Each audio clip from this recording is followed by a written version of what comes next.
Staying in Europe, a new startup is now trying to familiarize people to the taste of saffron and to different uses for the spice. The firm Mahbir gets its high-quality saffron from Kashmir and has just launched a range of ready-to-eat products to open European consumers' eyes to the flexibility of saffron. Milk chocolate, apple jam and marmalade all feature the saffron flavor and prove that the spice is not only for risottos, buns or biryani. A bit earlier I spoke to the founder of the business, Mahbir. The business idea was born back in 2012, and I was backpacking through India. I was sitting in a hotel bar in Jaipur. It was a rooftop looking over the beautiful city, the Pink City. And as I was watching other backpackers navigating themselves through the culture of India, it was really mesmerizing how taken aback they were. It was during this time of when the Best Exotic Marigold Hotel was released. And this idea that Indian hospitality was something that I wanted to capture. And the thought that, okay, as a British Indian, somebody in the grey area when backpacking through India, you're sort of familiar but also a foreigner in this setting. I wanted to capture what would be the essence of Indian hospitality and see if I could then transport this to the West.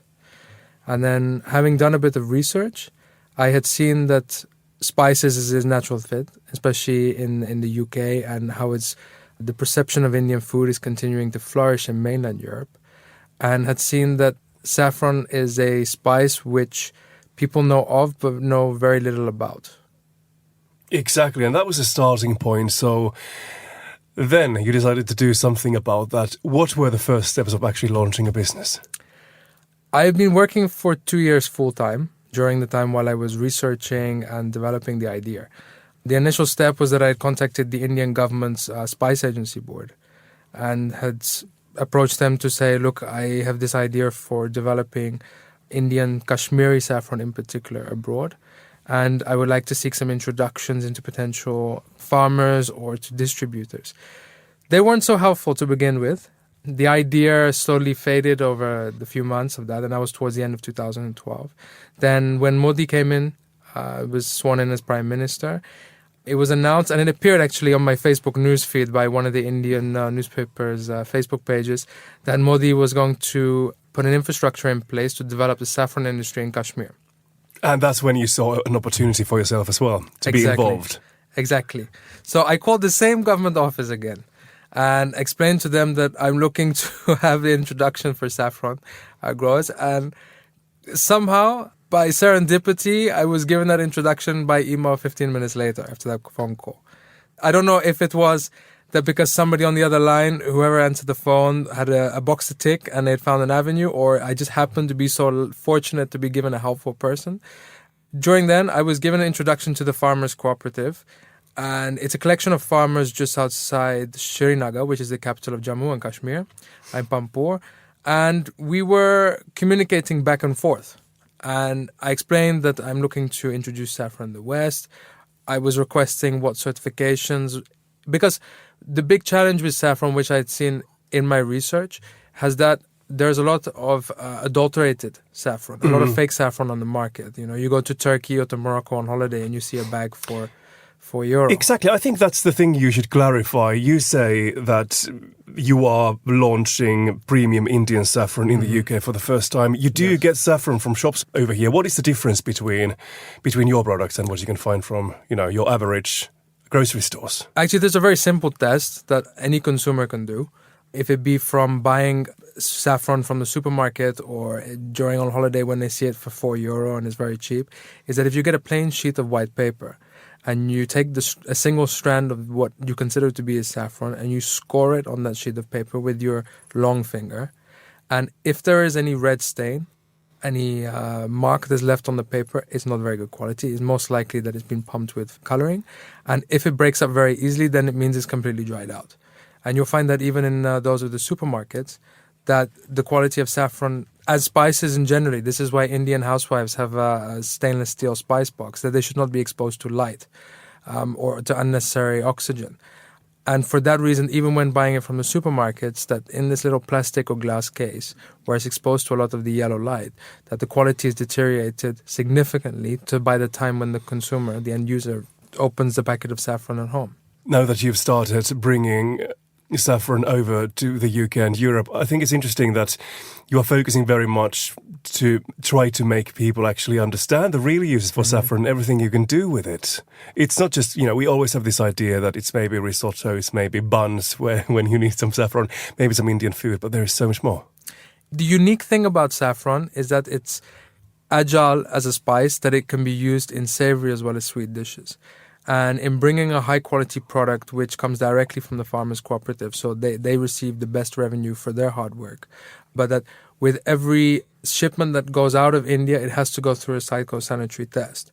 And that, in order, guarantees the highest quality of product. But also what I wanted to do was that in order to familiarize end users with the taste of saffron, because even when we did the launch at the BBC Good Food Show last November, I had some people, which had taken me aback even, hadn't even come up at all in my research process, was asking me, is saffron spicy? Because they automatically assume that, because it's a spice, they've never tried it before. It's seen as being the world's most expensive spice. So to familiarize people, I developed a range of high-quality, ready-to-eat products. And we have some of them in the studio. Indeed. You brought some jam with you and some Belgian milk chocolate as well. Yes. So I have, first of all, introduced a Belgian milk chocolate. It's really East meets West. So the highest quality saffron, India's most treasured spice, meets the best quality of Belgian milk chocolate. And what is very unique about this particular product is that it is also embellished with dried saffron flower petals. And this was an idea of mine, having seen that Indian sweets have dried rose petals on it. So why not try to do the same with saffron flower petals? And the first time it failed. We put it in the same oven as the saffron, which is dried in. It didn't work. There was too much moisture. And then by using a dehydrator, we maintain this very regal-looking saffron flower color. I think it's amazing how determined you are to actually try to familiarize Westerners to saffron. You've been quite innovative. I was reading from somewhere that you even had an idea for a Dutch cheese infused with saffron and Italian pasta.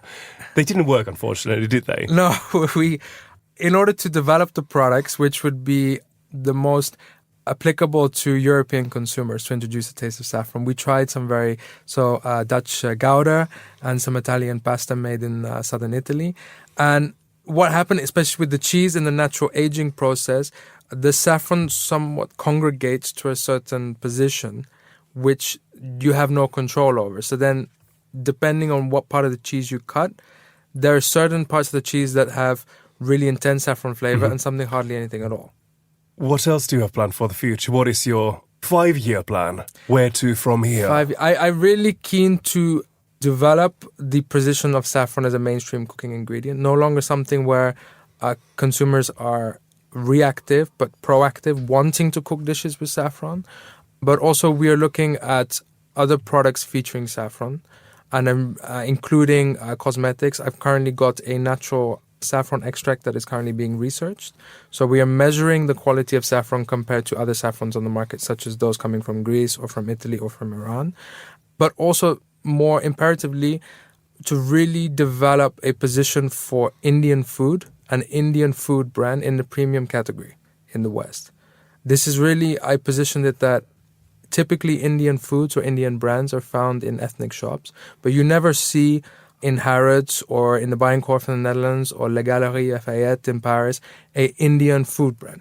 And using saffron as a stimulant for that, I'm really seeking to position and hopefully give an entry point for other premium food brands coming out of India to enter the European marketplace. And in your mission to try to reach new customers, to create connections with people, you've also been trying to approach some airline companies. Yeah. That's something I find quite clever. I think in the same way to introduce consumers to the taste of saffron and to a premium food product from India, it is also seen as an option for airlines or hotels. And with my assistance having dedicated myself to living saffron for the last 2 years, for recipe development, to introduce saffron-infused dishes in flight or to promote India as a destination, also to have innovative drinks. So, for example, with the Marriott in Amsterdam, and we're looking to implement it here in London as well, I helped them to develop saffron-infused ice cubes, which go perfectly with gin and tonics, which is a very big trend right now. That sounds very good. And what are the next steps? I asked about what's happening in 5 years' time, but what are you focusing next? The next steps is really As being a one-man band, even though I've had a few people ask me, and that's compliments for the communication, that really to get more retailers stocking the product and also going one-to-one with chefs and potential hotel partners and restaurants to get them to experiment with using saffron more in the kitchen. That was Mahbir.